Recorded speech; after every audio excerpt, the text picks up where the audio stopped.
தயவு செய்து இந்த சந்திரன் சனி சேர்ந்திருக்கனால் உணவு உபாக தோஷம், 7ல சனி இருந்தால் இரட்டை திருமணம். அப்ப 7ல சனியே இல்லாதவங்க 2 கல்யாணம் முடிக்கிறாங்களா? அதுக்கு என்ன காரணம்? சனி பகவான் 7ல சனியே இல்ல, 2ல சனியே இல்ல, திருமணமாகி எல்லாருமே நல்லா இருக்கிறாங்களா? இந்த ராகு இந்த ஈரோடு பக்கத்துல அந்த இதெல்லாம் பாத்தீங்கன்னா அந்த ராகு தோசை செவ்வாய் தோசை. ஏன் ஒரு நாளைக்கு ஜாதகத்தை எடுத்து பாத்தீங்கன்னா உட்கார்ந்து பாருங்க, ஜோதிடர்களை பாருங்க, ஜோதிடம் படிக்கிறவங்களே பாருங்க. ஒரு நாளைக்கு இன்னைக்கு ஜாதகத்தை எடுத்தீங்கன்னா ஒரு நாளைக்கு 4 லக்கணத்துக்காரனுக்கு ராகுகேது தோஷம் இருக்கும், 6 லக்கணத்துக்காரனுக்கு செவ்வாய் தோஷம் இருக்கும். இது என்ன கான்செப்ட்னு எனக்கு தெரியல.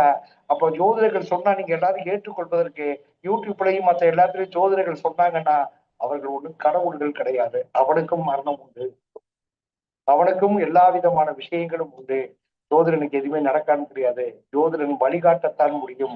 ஆனால் கிரகங்களின் நவநாயகர்களை பறிபோட்டு ஒரு ஜோதிடன் இருந்தால் அது என்றுமே அந்த ஜோதிட சாஸ்திரம் நிலைக்காது என்பதனை நான் ஒரு ஆணித்தனமா சொல்றேன்.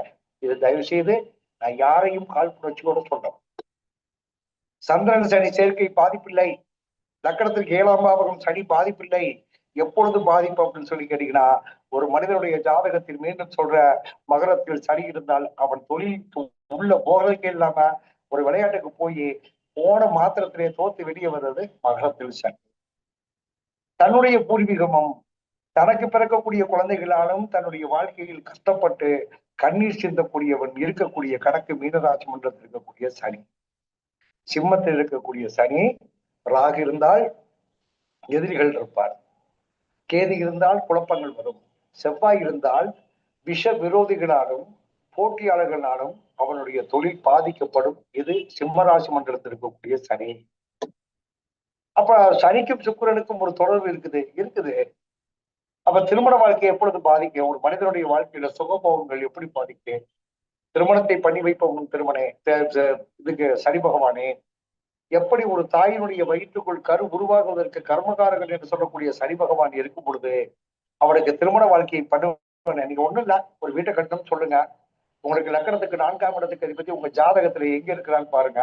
கோச்சார சனி வரும்போது வீட்டை கட்டி பாருங்க. கல் இல்ல, மண் இல்ல, செங்கல் இல்ல, சிமெண்ட் இல்ல, பணம் இல்லை என்று அந்த வீடு கட்டி முடிச்சிருக்கீங்க. அந்தந்த பாவகத்திற்கு இயற்கையாக லக்கண பாவகத்திற்கு 12 பாவகத்திற்கும் நம் முன்னோர்கள் சொல்லியிருக்கக்கூடிய கான்செப்ட் எடுங்க. ஒரு நீங்க தொழில் பண்றதுக்குண்டான கணக்கு பாருங்க. 10ஆம் பாவகத்துக்கு அதிபதி உங்க ஜனன ஜாதகத்துல எங்க இருக்கிறான்னு பாருங்க.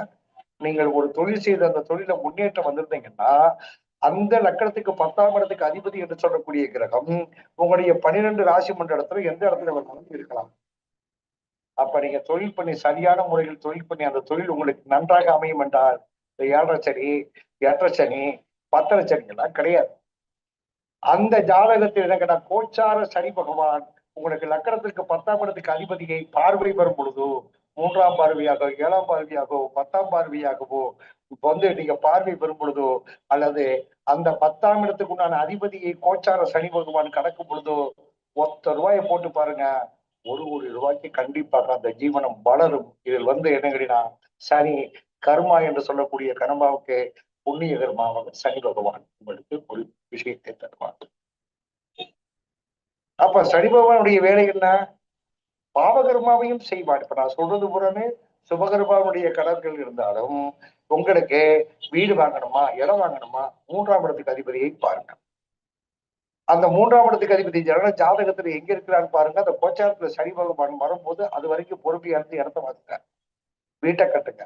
உங்களுக்கு பணமே இந்த பிரபஞ்சத்தில் பிறக்கப்பட்ட அனைவருக்கும் காற்று, நீர், நிலம், நெருப்பு இந்த 4 வகையான விஷயங்களும் உங்களுக்கு கொடுத்தே தீர வேண்டும். அந்த நவகிரகங்கள் கண்டிப்பாக உங்களுக்கு கொடுத்து தீர வேண்டும். இதுதான் பிரபஞ்சத்தினுடைய கட்டளை. நான் பிறந்த கர்மாவுடைய அமைப்பு என்பதை யாரும் மறந்தாங்க. எனக்கு இடம் வாங்குறதுக்கு காசு இல்லை. எத்தனை பேருக்கு பணம் இல்லாமல் எனக்கு வீடு கட்டியிருக்காங்க. எத்தனை பேர் கோடி கோடிக்கா பணத்தை வச்சுக்கிட்டு வீட்டை கட்ட முடியாம இருக்கிறாங்க. நினைச்சு பாருங்க. பணம் தான் ஒரு மனிதனுடைய வாழ்க்கையில பிரதானமான கேள்வினா கிடையாது. நிறைய பேர் படிச்சிருக்கிறான், பயங்கரமா இவ்வளவு நேரத்துக்கு படிப்பான், 4 டிகிரி 5 டிகிரி போட்டிருப்பான். அவனுக்கு வேலை கிடைக்குமான்னு கேட்டீங்கன்னா வாழ்வாதாரத்துக்கு வழி இல்லாமல் வேலைக்காக வேண்டி ஓடிக்கொண்டிருப்பவன் எத்தனை பேர். எதையுமே படிக்க மாட்டேன்தான். அவனுக்கு பாத்தீங்கன்னா அங்கே இங்கே தெற்கே வடக்கு சுத்திக்கிட்டு இருப்பான், எங்கேயாவது அந்த கடை இந்த கடையில வேலை செய்யிருப்பான். திடீர்னு பார்த்தா அவன் ஒரு தொழிலை ஒரு அப்படியே ஸ்டெப்பா கொண்டு போய் ஒரு 10 வருஷம் 15 வருஷம் 20 வருஷத்துல திரும்பி பார்க்கக்கூடிய காலகட்டத்தில் அவன் ஒரு பெரிய முதலாளியாக என்ன கணக்கு. கிரகங்கள் போய் பண்ணுதா? சூரியன் உச்சமாகி போட்டா நமக்கு சூரியன் உச்சம் சித்திர மாசத்துல பிறக்கிறவங்களுக்கு சூரியன் உச்சம் பெற்றால் சூரியன் ஆட்சி அதிகாரத்துக்கு உள்ளவன், புகழ் பெறக்கூடிய தன்மை கொண்டவன் சொல்லியிருக்குது மாசம்.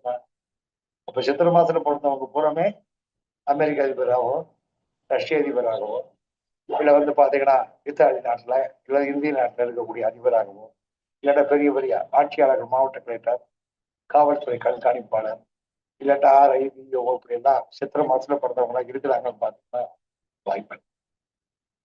அப்ப ஒரு எல்கேஜி பாடத்தை ஒரு யூகேஜி பாடத்தை தெரிந்து கொண்டு அதுதான் ஜோதிடம் என்பதை அதைத்தான் நமக்கு ஜோதிடம் என்பதை உண்டம் நமக்கு பல பல ஜோதிடர்கள் இருக்கிறாங்கன்னு நினைக்கும் போது மனசுக்கு ரொம்ப வேதனையா இருக்கு. ஒரு விஷயம் சொல்லப்பட்ட விஷயம் தவறு, அது தவறுனா ஏன் தவறு என்பதை அடுத்து முன்னேற்றத்துக்கு வரக்கூடிய சூழ்நிலை இருக்கு. ஒரு குழந்தை பிறந்துச்சுன்னா நடக்க முடியல, தத்தி எடுக்கும் போது கீழே விழுந்துச்சுன்னா பழையபடி அதுவே மீண்டும் கீழே விழுந்தாலும் திருப்பி முயற்சி எடுத்து நடக்கிறதுக்கு முயற்சி எடுத்து கொடுக்க குழந்தைக்கு இருக்கக்கூடிய ஒரு காமனான விஷயங்கள், ஒரு விஷயங்கள் ஜோதிடர்கள் கூட இல்லை. ஏன் யோசிக்க மாட்டேங்கிறீங்க? தயவுசெய்து மக்களை சிந்தியுங்கள். நான் யாருக்கு காழ்ப்புணர்ச்சி இல்லை, ஒருத்தருக்கு எனக்கு போட்டியாவெல்லாம் எனக்கு யாரும் வரவே முடியாது. ஏன்னு கேட்டீங்கன்னா நான் யாரையும் போட்டியாளராக நினைப்பது இல்லை. ஏன் அப்படின்னு சொல்லி கேட்டீங்கன்னா ஜோதிடம் என்பது இறைவன் கடவுளுக்கு அடுத்தபடியாக கொடுக்கக்கூடிய ஒரு விஷயம்தான் ஜோதிடம். 4 விஷயத்த 4 பேத்துக்கு ஏதோ படமுளை விழுகிற நேரத்துல படமுளை விழுகிற நேரத்துல காக்கா உட்காந்துச்சுன்னா உடனே 4 விஷயம் யாருக்காவது ஜோதிடம் தெரிஞ்சுன்னா நான் அவனுக்கு சொன்னேன் இப்படி நடந்துவிட்டு, இவனுக்கு சொன்னேன் இப்படி நினைச்சுக்கிற தம்பட்டம் படிச்சுக்கிட்டு அவர்கள் தான் நம்முடைய ஜோதிடத்தினுடைய சக்கரவர்த்தி 9 கோள்களும் எனக்கு அனுபவிக்க நினைக்கிறதுலாம் முட்டாள்தனம். ஒவ்வொரு நாளும் ஒவ்வொரு பொழுதும் மனிதங்களா ஜாதகத்தை பார்த்து ஜாதகத்தில் இருக்கக்கூடிய கிரகங்களை ஆய்வு செய்து கொண்டிருக்க வேண்டிய ஒரு உண்மையை சொல்றேன். நான் அந்த ஃபீல்டுக்கு 30 வருஷம் ஆச்சு. நான் இந்த 30 வருடத்தில் பார்க்காத ஜோதிட சாம்பவான் கிடையாது, படிக்காத புத்தகம் கிடையாது, தேடாத ஊர் கிடையாது, போகாத கோயில் கிடையாது. இதை புதுசா நீங்க பாக்குறவங்களுக்கு இல்லையோ தெரியல. இன்னைக்கு என்னுடைய அனுபவத்துல பாத்தீங்கன்னா இந்திய அரசு துறையால், நான் கர்வத்தோட சொல்றேன்னு நினைக்காதீங்க, இந்திய அரசியல் துறையால் நான் நான் நான் பட்ட அந்த திதியோகக்காரன் ஆய்வுக்காக வேண்டி 47 வருடங்களுக்கு அப்புறம் இந்தியாவில் எனக்கென்று கொடுக்கப்பட்ட ஒரு தனி அதாவது காப்புரிமைன்னு கேட்டீங்கன்னா அது என்னுடைய உழைப்பு. இன்னைக்கு தமிழ்நாட்டுக்குள்ள 12 வருஷத்துக்கு முன்னாடி நவகிரக கோயில் மட்டும் தான் சொல்லிக்கிட்டு இருப்பாங்க. இன்னைக்கு திதிகளுக்கு கோயில் சொல்லுவாங்க, நாமயோகத்துக்கு கோயில் சொல்லுவாங்க, முடக்குக்கு கோயில் சொல்லுவாங்க, பைனாசிகத்துக்கு கோயில் சொல்லுவாங்க, கரணத்துக்கு கோயில் சொல்லுவாங்க. இதையெல்லாம் இந்த உலகத்திற்கு, இந்த ஜோதிட உலகத்திற்கு அறிமுகப்படுத்த என்ற பெருமை எனக்கு உண்டு. 5 ரூபா ஜோசியர் 50,000 ரூபாய் ஜோசியர் வரைக்கும் இந்த கோயில்களை பயன்படுத்துறது தப்பு இல்லை. அது ஏன் வந்துச்சு, எதுக்கு வந்துச்சு தெரிஞ்சுக்கிறேன். உலகத்தில் எல்லாருமே தெரிஞ்சு வந்தவங்க யாருமே கிடையாது. சரி, இதை காழ்ப்புணர்ச்சியோட சொல்றோம்னு நான் நினைக்காதீங்க. தயவு செய்து 7ல் சனி இருந்தாலோ, லக்கணத்திற்கு 2ல் சனி இருந்தாலோ, 5 7ல் சனி இருந்தால் 2 திருமணம், லக்கணத்துக்கு 2 இருந்தால் குடும்ப வாழ்க்கை போச்சு, சந்திரன் சனியும் இருந்தால் புனர்வு உபாக தோஷம் என்று சொன்னால், புனர்வு உபாக தோஷம் ஆண்களுடைய தன்னுடைய கற்பு சம்பந்தப்பட்ட விஷயத்தையோ பெண்களுடைய கற்பு சம்பந்தப்பட்ட விஷயத்தையோ சொல்லும் எத்தனைக்கும் ஜோதிடர்கள் யாராக இருந்தாலும் சரி, கண்டிப்பாக அவர்களுக்கு நிச்சயமாக அடுத்து வரக்கூடிய காலகட்டத்துல நிச்சயமாக என்னுடைய எதிர்ப்பு குரல் ஓங்கும் என்பதற்கு எந்த கணக்கும் இல்ல. அப்படி நான் சொல்வது தவறு, அதிகாரமா பேசலாம் அப்படி தவறு அப்படின்னு சொல்லி கேட்டீங்கன்னா, யாராக இருந்தாலும் ஆதாரப்பூர்வமாக அறிவியல் ரீதியாக அந்த ஜாதகரை எடுத்துக்கொண்டு ஜாதகருடைய வாழ்க்கையை கொண்டாந்து ப்ரூவ் பண்ணீங்கன்னா, இந்த வீடியோவை எப்பேற்பட்ட அப்பா டக்கரா இருந்தாலும் பார்த்தாலும் சரி, அதை பத்தி எனக்கு கவலை இல்லை. அதை ப்ரூவ் பண்ணாங்கன்னா 5 லட்சம் ரூபாய் இந்த வீடியோவின் வாரியாக நான் கொடுக்கறதுக்கு தயார். அன்று முதல் 5 வருட காலகட்டம் அவர்களுக்கு சேவகம் செய்வதற்கும் நான் தயார். அப்படி இல்லாத பட்சத்துல யாரும் இனிமேல் பாத்தீங்கன்னா சந்திரன் சனியை பத்தி யார் பேசினாலும் இப்படி அவர்கள் சவாலுக்கு வரலைன்னா நான் 5 லட்சம் ரூபாய் 5 வருஷம் சேவகம் நான் பண்ற மாதிரி 5 லட்சம் ரூபாய் எனக்கு கொடுத்துட்டு அவர்கள் 5 லட்சம் சேவகம் செய்வதற்கு தயாராக இருக்கணும். இது பல பேருடைய பெண்கள் எனக்கு சமீபத்துல ஒரு 10 நாளைக்கு முன்னாடி ஒரு 10 வயசு குழந்தைய ஜாதகம் பார்க்க போயிருக்கிறாங்க. சென்னையில மிகப்பெரிய ஜோசியர் சந்திரன் சனி சேர்த்திருக்கு, இந்த புள்ள கெட்டு போயிடுன்னு சொன்னவொன்னா அந்த அம்மா போய் சூசைட் பண்ணி சேர்த்து போயிடுச்சு. ஆதாரம் இருக்கு. எவ்வளவு பெரிய வேதனை, எவ்வளவு பெரிய மன குறைபாடு. ஜோதிடம் ஒரு மனிதனை வழிகாட்டுவதற்கு தானே ஒழிய, வாழ வைக்கிறதுக்கு தானே ஒழிய, அவனை வந்து விழுகிறதுக்கோ அவனை அப்படியே இருந்தாலும் அதற்கு முன்னாடி தீர்வுகளை தெரிஞ்சுட்டு நீ சொல்லு. எடுத்த எடுப்புல படம் 2 பொண்டாட்டி இவன் 2 பொண்டாட்டி ஓடி போயிருவா. அப்ப சந்திரன் சனி இல்லாதவங்க எல்லாம் யாருமே அந்த மாதிரி இல்லையா? ரைட். நமக்கு வாய்ப்பு கிடைக்கின்றக்காக சொல்லணும்னு நினைக்காதீங்க. சில ஆதங்கங்கள் சில நேரங்கள்ல சொல்ல வேண்டிய விஷயங்கள். நான் பெரிய ஜோதிடத்தின் அறிவாளியோ அப்படிலாம் கிடையாது. ஒரு உண்மையை சொல்றேன். நான் 100 ஜாதகம் பார்த்தால் 80 ஜாதகம் 70 ஜாதகம் தான் எனக்கு சரியான கணிப்பு வருகிறது. அப்படி நான் சொல்லப்பட்ட பலாபலன்களும் 70 80 சதவீதம் தான் பயன்பாட்டுக்கு வருகிறது. இன்னும் 20% என்ன சொல்றது, இது நமக்கு என்ன வழிபாடு பண்றது, என்ன அவங்களுக்கு கேள்வி பண்ற விஷயம் என்றும் எனக்கு தெரியாமல் ஒரு ஜோதிடத்தில் கரையை தேர முடியாத ஒரு மாணவனாகத்தான் இருக்கிறார். இதுதான் என்னுடைய அனுபவத்தில் இருக்கு. நீங்க எல்லாம் போன் பண்ணணும், ஜாதகம் பார்க்கணும். எனக்கு வந்து விளம்பரமே தேவையில்லை. நீங்க பெரும்பாலும் பாத்தீங்கன்னா யூடியூப்ல பேஸ்புக்லயே நான் என்னுடைய என்னுடைய பயணம் சிறப்பான பயணம். அது போக இப்ப சொல்லிடுறேன், முடிச்சிடலாம். அப்ப குடும்பஸ்தானம் சனி பகவான் கர்மகாலம், குடும்பஸ்தானம் குடும்ப வாழ்க்கை பாதி. அது மாதிரி என்ன கேட்டீங்கன்னா ஒரு மனிதனுடைய நோய் சம்பந்தப்பட்ட விஷயத்துக்கு உண்டான பாதிப்பு. இதற்கெல்லாம் சனி பகவான் எப்படி தன்னுடைய பாதிப்பை செய்வான்னு சொல்லி கேட்டீங்கன்னா, பாவக ரீதியாக ஆதிபத்திய ரீதியாக மேஷராசி மண்டலத்திற்கு 2ஆம் இடம் என்று சொல்ல பணி ஜாஸ்தி ஆயிடுச்சா? 20 40 தான். ஓகே. பாவக ரீதியாக 2ஆம் இடம் என்று சொல்லக்கூடிய மேஷராசி மண்டலத்துக்கு 2ஆம் இடம் ஆதிபத்திய ரீதியாக இருக்கக்கூடிய ரிஷபராசி மண்டலத்திலையும் துலாம் ராசி மண்டலத்திலையும் பாவ கிரகங்கள் என்று சொல்லக்கூடிய சனி பகவானும் ராகு பகவானோ செவ்வாய் பகவானோ நின்றால் அவர்களுடைய வாழ்க்கைகள் தேவையில்லாத தடுமாற்றத்தையும் மிகப்பெரிய குழப்பத்தையும் கண்டிப்பாக இந்த சுக்கிரனுடைய வீடு என்று சொல்லக்கூடிய இடத்தில் ரிஷபராசி மண்டலத்திலையும் துலாம் ராசி மண்டலத்திலையும் இருக்க பிறந்தவர்கள் கண்டிப்பாக அவர்களுடைய இல்வாழ்க்கை சம்பந்தப்பட்ட விஷயத்துக்கு உண்டான கருமா வீழ்ச்சி.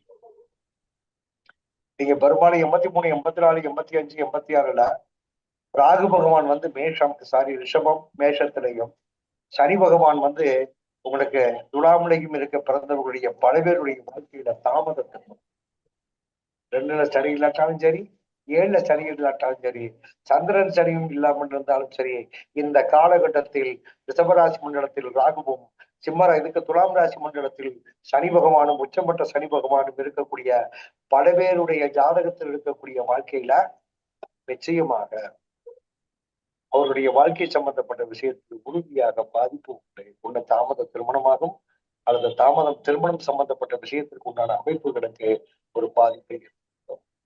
இதுதான் சனி பகவானுடைய பாதிப்பு.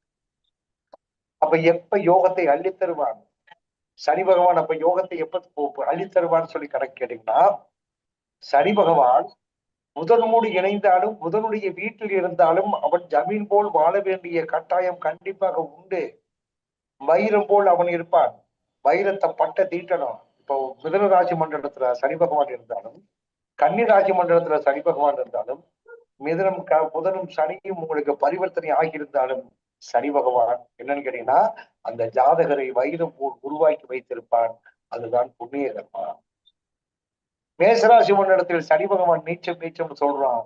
சனி பகவான் என்னன்னு கேட்டீங்கன்னா மேஷராசி மண்டலத்தில் சனி பகவான் இருந்து விட்டால் அவன் வெளியே தெரியாத ஒரு மிகப்பெரிய தொழிலுக்கு சம்பந்தப்பட்டவனாகவும் ஒரு கௌரவமிக்கவனாகவும் இருப்பான்.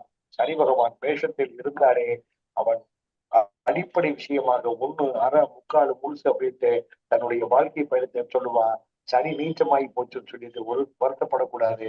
சனி நீச்சம் என்று சொன்னால் அது செவ்வாயினுடைய வீட்டில் இருக்கின்ற காரணத்தினால் சனி பகவான் நீச்சத்தினுடைய தன்மை பாதிக்கப்படாது.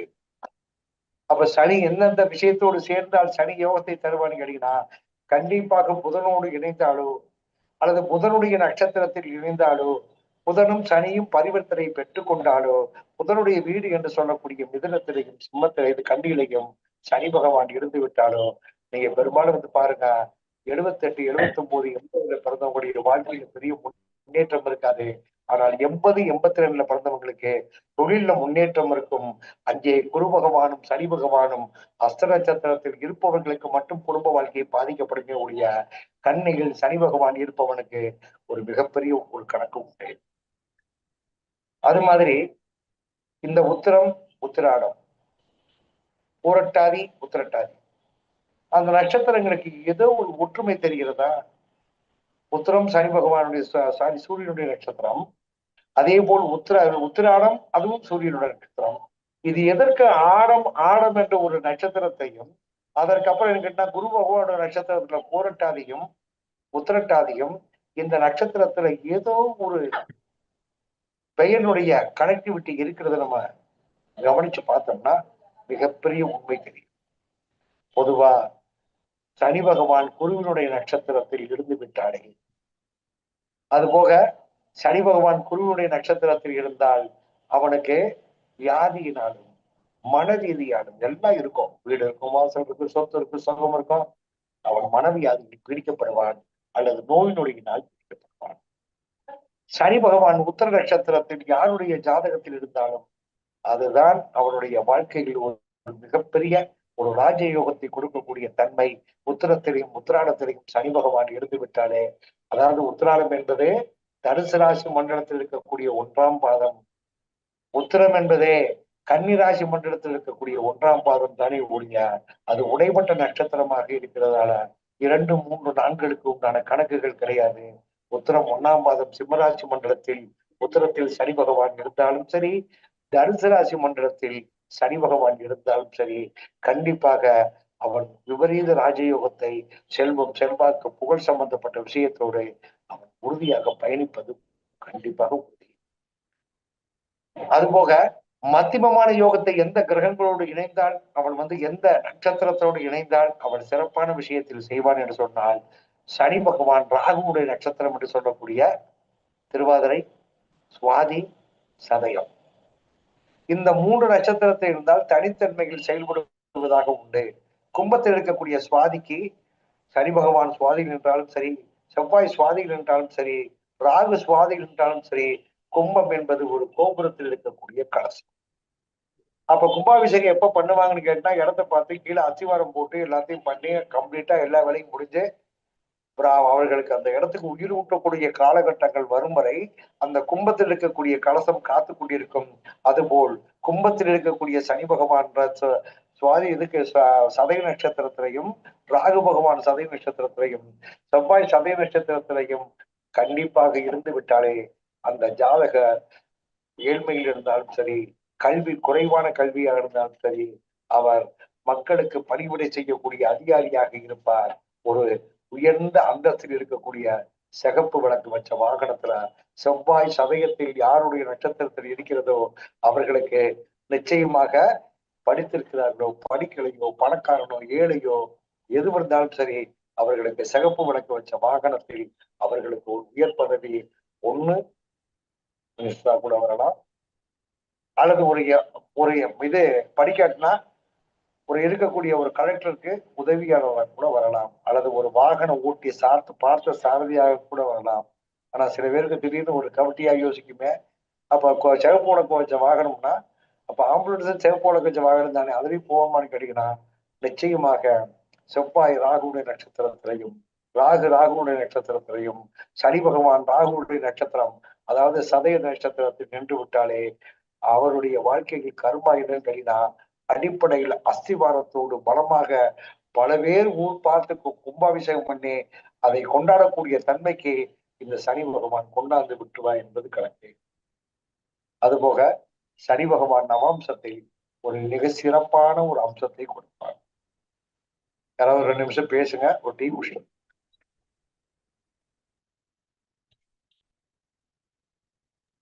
பரணி சுவாமி தான் பேசுறேன் சாமி. ஒரு நிமிஷம்.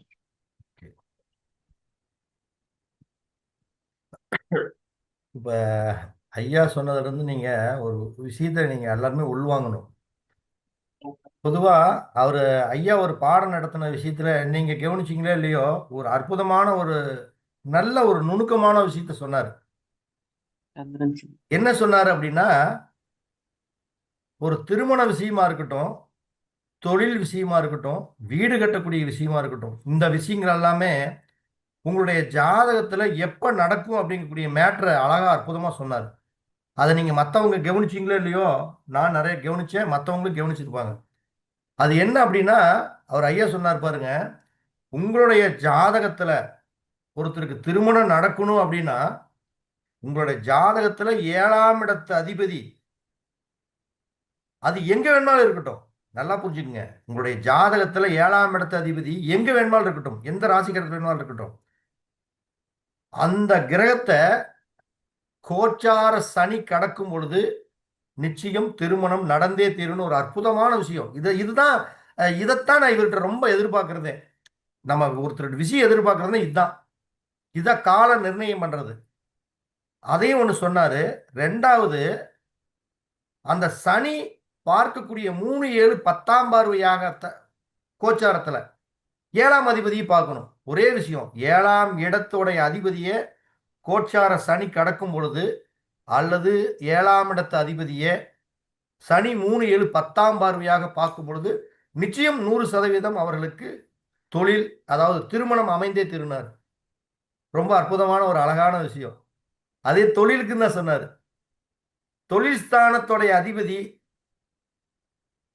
உங்க ஜாதக இடத்துல எங்க வேணுமாலும் இருக்கட்டும், அவர் கோச்சார சனி கிடக்கும் பொழுதும் சரி, அந்த கோச்சார சனி 3 7 10ஆம் பார்வையா பார்க்கும் பொழுதும் சரி, கண்டிப்பா உங்களுக்கு தொழில ஒரு பதவி உயர்வு, உத்தியோகம் இதெல்லாம் கிடைக்கும் அப்படிங்கிறது இன்னைக்கு கிடைச்ச ஒரு அற்புதமான, ஒரு அரிய பொக்கிஷமான ஒரு தகவல். இப்படிப்பட்ட தகவல் எல்லாம் நம்ம எல்லாத்திட்டையும் எதிர்பார்க்க முடியாது, ஓப்பன் டாக்ல சொல்ல மாட்டாங்க. ஏன்னா இது ஒரு மிகப்பெரிய ஒரு இன்னைக்கு வந்திருக்கிற கிட்டத்தட்ட ஒரு 50 பேர்த்துக்கு ஒரு வரப்பிரசாதம் தான் நான் சொல்லுவேன். இதே மாதிரிதான் எல்லா விஷயத்துக்கும் சொன்னார். நீங்க என்ன சம்பந்தப்பட்ட விஷயங்களை செயல்படுத்துறீங்களோ எப்பயுமே நீதிமான், கர்மவான், தொழில்காரகன், ஜீவனக்காரகன் அவருடைய உதவி இல்லாம நம்ம எந்த ஒரு காரியத்தையும் செய்ய முடியாது. எல்லாருமே நினைச்சிட்டு இருக்கிறாங்க, நல்லா பாத்துக்கங்க, குரு பணத்தை கொடுக்கிறவரு, சுக்கிரன் பணத்தை கொடுக்கிறவரு, ஒரு பணம் காசு பெருத்து லாபங்கள் அடையிறது அப்படின்னு எல்லாமே எல்லாம் ஒவ்வொரு கிரகத்தை சொல்றாங்க. ஆனா உண்மையாலுமே ஒரு லாபத்தை ஒரு ஜாதகருக்கு வாரி வழங்கக்கூடிய ஒரு அற்புதமான ஒரு கிரகம் அப்படின்னா அது சனி பகவான் தான். ஏன், காலச்சக்கரத்துல 10ஆம் இடமான தொழிலுக்கும் ஜீவனத்துக்கும் உண்டான கிரகம் சனி பகவான். அதே மாதிரி காலச்சக்கரத்துல லாபஸ்தானத்துக்கும் உண்டானவன் சனி பகவான் தான். அவரு தான் ஒரு மனிதனுடைய லாபத்தை கொடுத்து மிக ஒரு அற்புதமான உன்னத நிலை கொண்டு போக முடியும். அதைத்தான் ஐயா சொன்னாரு, திருமண விஷயத்துக்கும் தொழில் சார்ந்த விஷயத்துக்கும். இந்த வீடியோவை திருப்பி இன்னொரு தடவை அப்படியே நீங்க லைவ்ல ஓடிட்டு இருக்குது, நாளை கட் பண்ணியும் போடுவேன், நீங்க லைவ்லயும் போய் இந்த வீடியோ இன்னொரு தடவைக்கு பார்த்தீங்கன்னா நீங்களே கால நிர்ணயம் பண்ணிடலாம், சொல்லிடலாம் ஒருத்தருக்கு திருமணம் எப்பாகும், தொழில் எப்பாகும், வீடு கட்டுறது அப்படிங்கக்கூடிய விஷயத்த நீங்க அழகா சொல்லிடலாம். ஐயா அவருக்கு கண்டிப்பா இந்த ஒரு விஷயத்துக்காக நான் நன்றி சொல்றேங்க ஐயா. சரி, ஒருத்தர் படிச்சிருக்கிறாரு, வேலைக்கு போகணும், அல்லது ஒரு அரச பதவி இருக்கணும், அல்லது அரசாங்கம் சார்ந்த விஷயத்துல ஒரு ஒரு தொழில் பண்றதுக்கோ வீடு கட்டுறதுக்கோ ஏதாவது லோன் கீடு வாங்கணும், அடுத்தவங்களுடைய பணம் சார்ந்த விஷயத்துக்கு பண்ணணும்னா நவாம்சத்தில் யாருடைய ஜாதகத்தில் சனி பகவான் பாத்தீங்கன்னா பெரும்பாலும் மேஷத்திலையும் கன்னியிலையும் தனுசிலையும் சனி பகவான் யாருக்கு இருக்கிறதோ அவர்களுக்கு ஒவ்வொரு முறையும் சனி பகவான் அந்த நவாம்சத்தில் இருக்கக்கூடிய சனி பகவானை கோச்சார சனி பார்க்கும் பொழுது கடக்கும் பொழுது பார்க்கும் பொழுதும் அல்ல, கடக்கும் பொழுதும் அவர்களுக்கு ஊழ்வினை புண்ணிய கர்மாவினால் அவர்களுக்கு செல்வத்தை கொடுப்பதற்கு தயார் நிலையில் சனி பகவான் இருப்பார். மேஷம், கன்னி, தனுஷு நல்லா தெரிஞ்சுக்கிருக்க. மேஷம், கன்னி, தனுஷு இந்த 3 ராசிகள்லையும் நவாம்சத்தில் சனி பகவான் இருக்கிறாரோ இது என்னுடைய 30 ஆண்டு கால அனுபவத்தில் பலவிதமான ஆராய்ச்சிகள்ல அரசு பதவி ஏற்றவங்க, கலெக்டர் ஆனவங்க, எஸ்பி ஆனவங்க, ஜட்ஜ் ஆனவங்க, அதுபோல் என்கிட்ட மந்திரி பதவி, பெரிய பெரிய உயர் பதவி அடைஞ்சவங்களுக்கு பூராமே இந்த ராசி கட்டத்துல 12 கட்டத்துக்குள்ள வச்சுக்கிட்டு 27 நட்சத்திரங்களையும் 108 பதிவுகளையும் 3ஆம் இடத்துக்கு இருக்கிற 4 பாக்குறான், 4ஆம் இடத்துக்கு இருக்கிற 5 விட பாக்குறான். இப்போ ஒரே ஒரு விஷயம் சொல்றேன், ஜோதிட சாஸ்திரத்தில் நமக்கு ஒரு தவறான வழிகாட்டுதல் உண்டு. ஒரு மனிதனுடைய ஜாதகத்தில் 4ஆம் இடத்துக்கு திசை சனி திசை வந்தால் அவனுக்கு மாரகம் தெளிவா சொல்லியிருக்கிறாங்க. 4ஆம் இடத்துக்கு சனி திசை நடக்கிறவங்க இருக்கலாம், ஜோதிடர்கள் நம்மளாம் எப்படி பயமுறுத்துறதுன்னு கொஞ்சம் பாருங்க. ஒரு மனிதருக்கு 4ஆம் இடத்துக்கு திசை வந்தால் அவள் என்ன நட்சத்திரத்தில் ஜென்ம நட்சத்திரத்தில் ஜனனமாகும் என்று சொன்னால் மிருகசீரிஷம், சித்திரை, அவிட்டம், செவ்வாயுடைய நட்சத்திரத்துல அவன் ஜனனமாகும். அப்ப செவ்வாயுடைய நட்சத்திரத்தினுடைய கணக்குப்படி பார்த்தாலும் பிறக்கும் பொழுது செவ்வாயினுடைய ஆதிபத்தியத்தோடு முதல் நாள் பிறந்தாலும், யாராவது பேப்பர் பேனா வச்சிருந்தா எடுத்துக்க கூட்டி பாருங்க. செவ்வாய் 7 வருஷம், ராகு 17 வருஷம், 25 வருஷம், குரு பகவான் 16 வருஷம். அப்ப என்னங்கன்னா 25 + 16 41. அது போக சனி பகவான் 19 வருஷம். 60 வருஷத்தோட நம்ம ஜோதிட சாஸ்திரத்தை சொல்லக்கூடிய 4ஆம் இடத்துக்கு உண்டான திசை மாரகம் என்று சொன்னால் 60 வயசோட சித்திர நட்சத்திரம், அவிட்ட நட்சத்திரம், மிருகசீரிஷம் நட்சத்திரத்துக்கு நடக்கணும். நடக்குதா? அப்ப நம்ம என்ன சொல்லுவோம்? அவனுக்கு மாரகம்னு இறப்பு வராட்டாலும் பரவாயில்ல, அதாவது கஷ்ட காலங்களை தாக்குவான். 60 வயசுல ஒரு மனிதன் எவனுக்கு உலகத்தில் 60 வயசுல வர்றவங்களுக்கு நிச்சயமாக கஷ்டங்கள், துன்பங்கள், துயரங்கள், உடம்புல நோய் நொடிகள் இல்லாமல் யாருக்கும் இருக்க போவது கிடையாது. இது இயற்கை. அப்ப இந்த ஜோதிட சாஸ்திரத்தினுடைய விதிமுறைகள்ல கணக்கிட்டு பார்க்கும் பொழுது நிச்சயமாக என்னன்னா ஒரு கடுமையான பாதிப்புகள் நமக்கு நம்ம தேவையில்லாத ஒரு முன்னோர்கள் ஏற்ற முட்டா. அதாவது என்னன்னா எங்க அப்பன் தோண்டின கிணறு உப்பு தண்ணின்னா அதைத்தான் குடிப்பேன் அப்படின்னா இது சாத்தியப்படுகிறது. மக்கள் கொஞ்சம் சிந்திக்கணும். அதுபோக இந்த சூரியன் செவ்வாய் இணைவு, இடுகதிரும் செவ்வாயும் எங்கிருந்தாலும் இளவயதில் விதவை நிறைய சொல்றாங்க. அப்ப பெண்ணுக்கு மட்டும்தானே, ஆணுக்கு இல்லையா? ஆணுக்கே கிடையாதா? அப்ப அது சூரியன் செவ்வாயும் அப்ப சொல்லக்கூடிய கருத்துக்கள் சரிதான்னா சரிதான். எப்படி சரி? அதாவது என்ன அப்படின்னு சொல்லி கேட்டீங்கன்னா, சனி பகவான் கர்மகாரகன் என்று சொல்லக்கூடிய கால புருஷ தத்துவத்திற்கு 10ஆம் இடம் என்று சொல்லக்கூடிய மகர ராசி மண்டலத்தில் ஒரு ஜனன ஜாதகத்தில் செவ்வாய் இருக்க பிறந்து அவர்களுக்கு 4ஆம் இடம் என்று சொல்லக்கூடிய மேசராசி மண்டலத்தில் செவ்வாயினுடைய வீட்டில் சூரியன் இருந்தால் மட்டும்தான் இந்த ஊழ்வினை கர்மதோஷம் இருக்கிறது. மற்றபடி இந்த 2ல செவ்வாய் இருக்கு, 4ல செவ்வாய் இருக்கு, 7ல செவ்வாய் இருக்குது, இது என்ன கணக்குன்னு எனக்கு தெரியல. ஒரு நாளைக்கு நீங்க கணக்கு போட்டு பாருங்க. 1ல செவ்வாய், 2ல செவ்வாய், 4ல செவ்வாய், 7ல செவ்வாய், 8ல செவ்வாய், 12, 6 இடத்துல 6 லக்கணத்துக்காரவங்களுக்கு 6 இடத்துல இருந்து செவ்வாய். ஒரு நாளைக்கு 12 24 மணி நேரத்துல 12 லக்கணம் தான் அமையும். எப்ப நீங்க பார்த்தாலுமே 4 லக்கணத்துக்காரவங்களுக்கு தினந்தோறும் 4 லக்கணத்துக்காரவங்களுக்கு ராகுகேது தோஷமும், 6 லக்கணத்துக்காரவங்களுக்கு செவ்வாய் தோஷமும் இயற்கையாகவே பிறந்தவன், வாழ்ந்தவன், செத்தவன், போனவன், இருக்கிறவன், இப்ப நம்ம வாழ்ந்துகிட்டு இருக்கிறவன், இனிமே பிறக்க போறவன் எல்லாத்துக்குமே உண்டு. அப்ப இந்த அடிப்படை விஷயங்களை வைத்து ஏன் பயப்படுத்துற விஷயத்தை காட்டிலும் ஒவ்வொரு மனிதனுடைய வாழ்க்கையிலும் கர்மாவுடைய தொடர்பு சனி பகவானுடைய நிலைப்பாடு இல்லாமல் நடக்கிறதுக்கான வாய்ப்புகள் கிடையாது. ஏன் அந்த மகர ராசி மண்டலத்துல செவ்வாய் உச்சபலன் பெற்ற செவ்வாய், உச்சமற்ற செவ்வாயினுடைய வீட்டில் இருக்கக்கூடிய உச்சமற்ற சூரியனை பார்த்தால் மட்டும்தான் கணக்கே. அதுபோக ஒருவருக்கு பூர்வீகம் ஏதாவது சூரியன் நீச்சமாய் போச்சுன்னா போதும், பூர்வீகத்திரடி இருக்காத ஒழிப்புது. பூர்வீகத்திரடி இருக்கிறதுக்கு லாய்க்கில் ஏன்னா சூரியன் நீச்சமாயிட்டானே, லாய்க்கே கிடையாது, பூர்வீகத்தை விட்டு ஓடி போயிரு, வித்து போட்டு ஓடி போயிரு. சுக்கரம் உச்சமாயி போச்சுன்னா கடனை வாங்கி செய்ய, சுக்கரம் உச்சமாயி கடனை வாங்கி செய்ய அடுத்தது கொஞ்சம் எத்தனை பேர் இருக்கலாம்? சூரியன் நீச்சமாயி போச்சு, உனக்கு பூர்வீகம் போச்சு.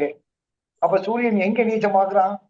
சனி பகவான் உச்சம் பெறக்கூடிய துலாம் ராசி மண்டலத்தில் அந்த ராகு சுவாதி என்று சொல்லக்கூடிய அந்த நட்சத்திரம் மட்டும்தான் சனி பகவானுக்கும் சுக்கிர பகவானுக்கும் சூரிய பகவானுக்கும் ஒரு உச்சம் நீச்சம் மூலத்திரியோட அமைப்பை கொடுக்குது. ராகு பகவான் சனி பகவானுக்கு உச்சத்தன்மைக்கு ஒரு பதவி பிரமாணம் பண்ணி வைக்கிறாரு. சுக்கிரனுக்கு ஆட்சி ஒதுக்கு மூலத்திரிகோணத்தை உச்சம் இல்ல, சுக்கிரனுக்கு ஆட்சி மூலத்திரிகோணத்தை கொடுத்து வச்சிருக்கிறாரு. சூரியனுக்கு நீச்சத்தன்மையை கொடுத்து வச்சு ஒரு பதவி பிரமாணம் பண்ணி வச்சிருக்கிறார். எத்தனை பேருடைய வாழ்க்கையில அரசு சம்பந்தப்பட்ட விஷயத்துக்கு உதவி பதவி பெற்றவர்கள், பதவியில் இருக்கிறவங்க போல பாத்தீங்கன்னா சூரியன் நீச்சப்பட்டவர் ஜாதகம் நிறைய.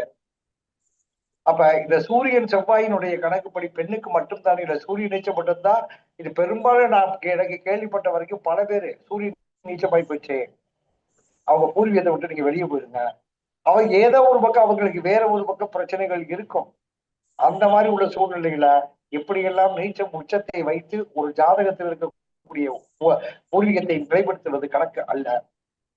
இப்ப சூரியனும் செவ்வாயும் ஆணுக்கு மட்டுமல்ல பெண்ணுக்கும் இருந்தாலும் சரி, பெண்ணுக்கு மட்டுமல்ல ஆணுக்கு இருந்தாலும் சரி, ஆணுக்கு சூரியன் செவ்வாய் சனி பகவானுடைய வீட்டில் இருந்தால் அவன் கண்டிப்பாக எங்களிடா அரசு விரோதம் பெறுவது உறுதி.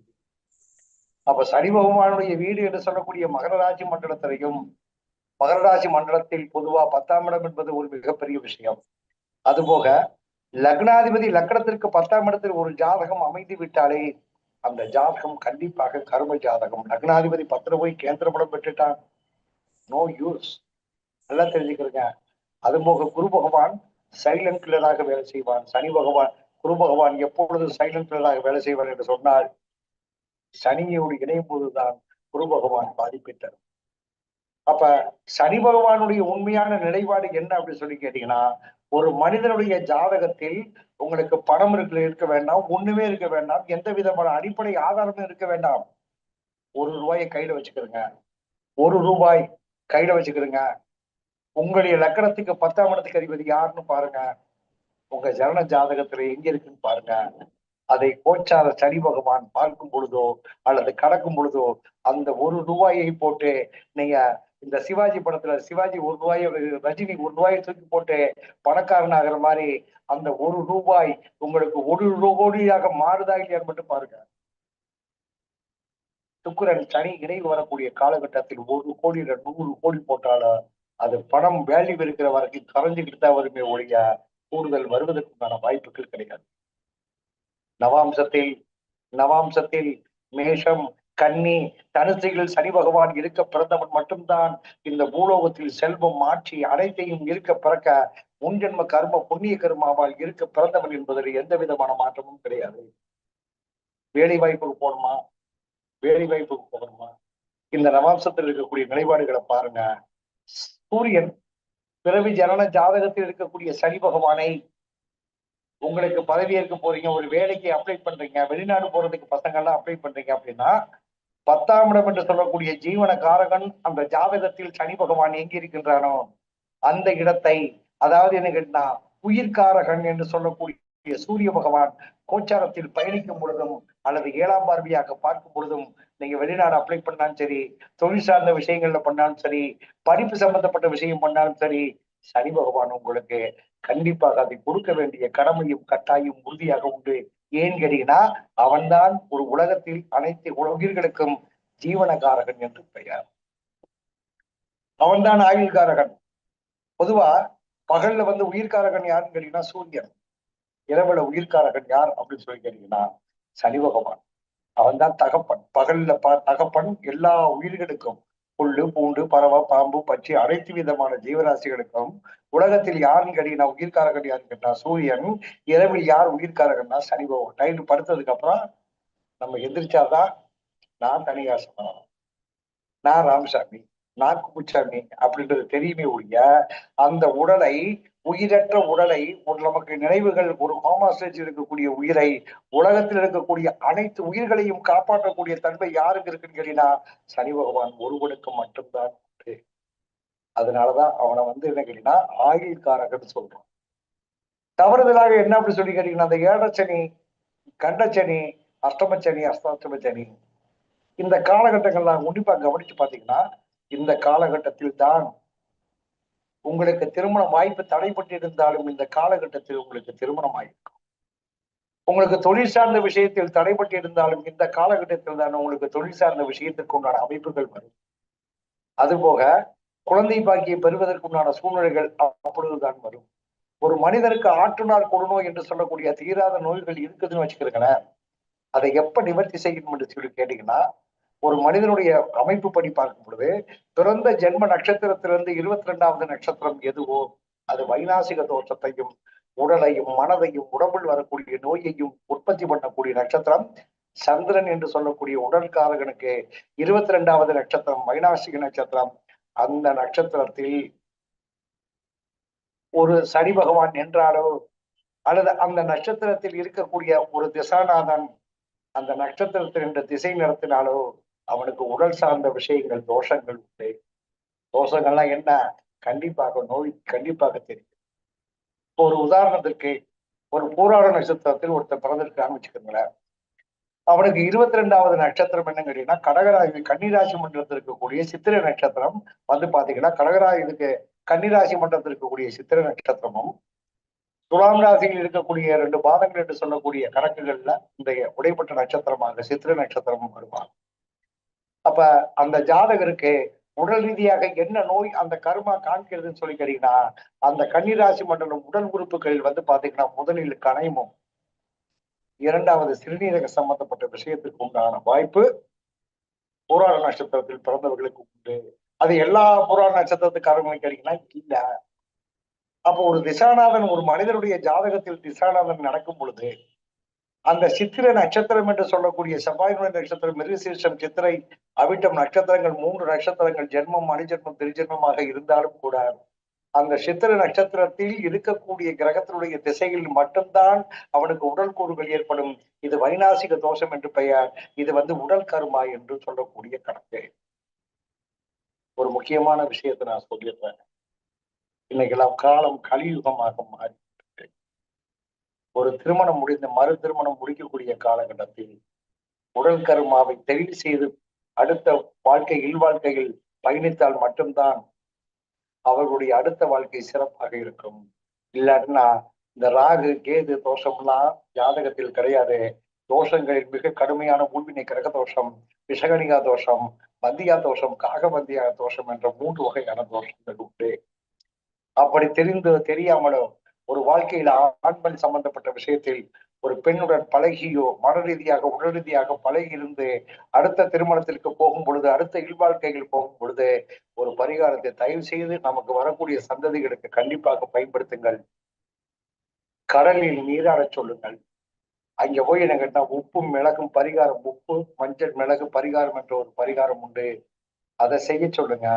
நம்ம முன்னோர்கள் வந்து பாத்தீங்கன்னா பெரும்பாலும் கோயில்கள்ல வந்து மாரியம்மன் கோயில்ல அல்லது பெரிய நம்ம இருக்கக்கூடிய கிராம தேவதைகள்ல கோயில்கள்ல உப்பு மிளகும் மஞ்சளும் போட சொல்றதுக்கு காரணம் என்னன்னு கேட்டீங்கன்னா, ஏற்கனவே மன ரீதியாக ஒரு ஆண் பெண் பாதிக்கப்பட்டு இருந்தாலும் அந்த உடல் கருமா என்று சொல்லக்கூடிய அந்த கர்மாவுடைய உடல் கர்மா மற்றவர்களுடைய உடல் கர்மா அவர்களோடு இணைந்து மீண்டும் அடுத்த பயணத்துக்கு புனிதமாகும் போது நிச்சயமாக அவர்களுடைய இல்வாழ்க்கையில் வரக்கூடிய அடுத்து வரக்கூடிய சந்ததிகளுக்கு கிரகதோஷங்கள் கண்டிப்பாக ஏற்படும். இது வந்து அனுபவத்தில் ராஜ ஜோதிட ரகசியமாக என்னுடைய அனுபவத்தில் நான் கண்டுபிடிக்கப்பட்ட உண்மையான ரகசியம்.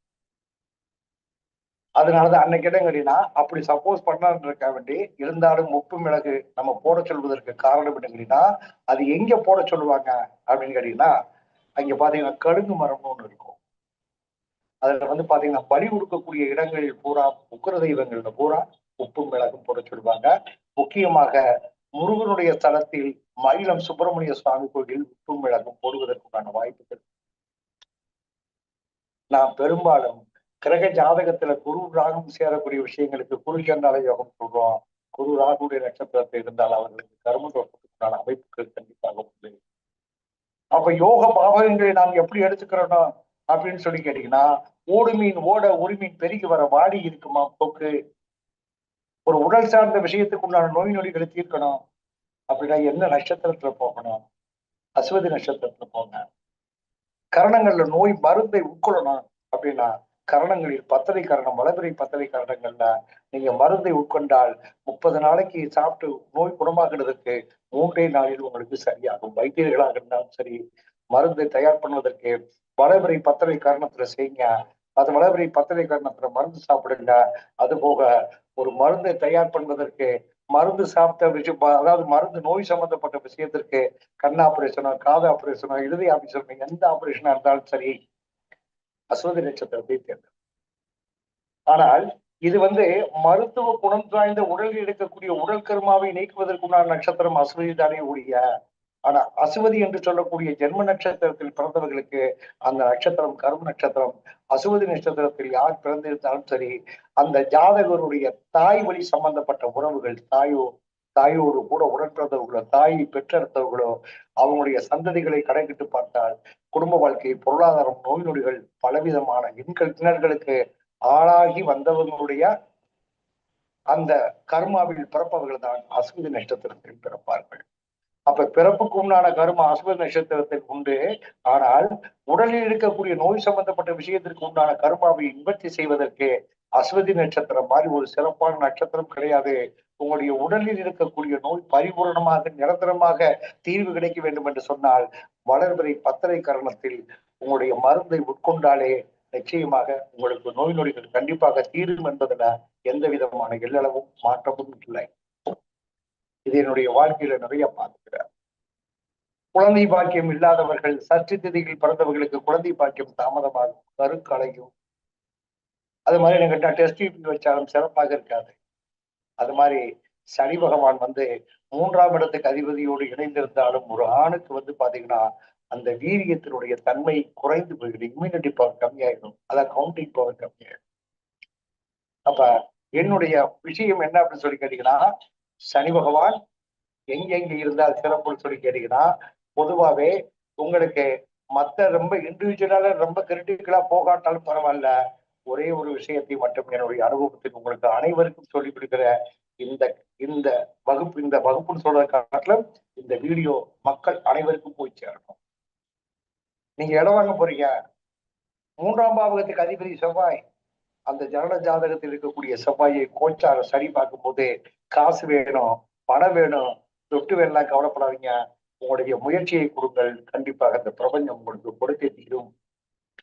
உங்களுக்கு வீடு கட்டணும், சுகஸ்தானம் 4ஆம் இடத்துக்கு அதிபதி, அந்த கிரகம் உங்கள் ஜனன ஜாதகத்தில் எங்க இருக்கிறாரோ அந்த ஜாதகத்தை சரி பார்க்கக்கூடிய காலகட்டத்தில் வீடு கட்டுங்க. உங்களுக்கு கிரக தோஷங்கள் இருந்தாலும் மிகப்பெரிய தோஷங்கள் மாறிடும். இந்த வீடு சம்பந்தப்பட்ட விஷயத்துக்கு சல்லிய தோஷத்தை நிவர்த்தி பண்ணுவதற்கும் மற்றபடி வாஸ்து சம்பந்தப்பட்ட விஷயத்துக்கும் எத்தனையோ ஜோதிடர்கள் ஜோதிட சாம்பவான்கள் இருந்தாலும் சமீப காலத்தில் யாரையும் நம்ம குறை சொல்ல முடியல. எனக்கு தெரிஞ்ச வாஸ்து சம்பந்தப்பட்ட விஷயத்தில் நீண்ட 50 வருடங்களாக தமிழ்நாட்டில் இருக்கிறவர் நவமணி சண்முகிடம் பதில் இருக்கிறாரு. அவரெல்லாம் அவர் படுத்த அரசியல்வாதி. ஆனால் இப்ப சமீபத்தில் என்னுடைய அனுபவத்திற்கு பலவிதமான வாஸ்து சம்பந்தப்பட்ட விஷயத்தில் நபர்கள் இருந்தாலும் கூட பரணி பாரதி கண்டிப்பாக ஒரு விஷயத்தை அறிந்து கொள்ளும்.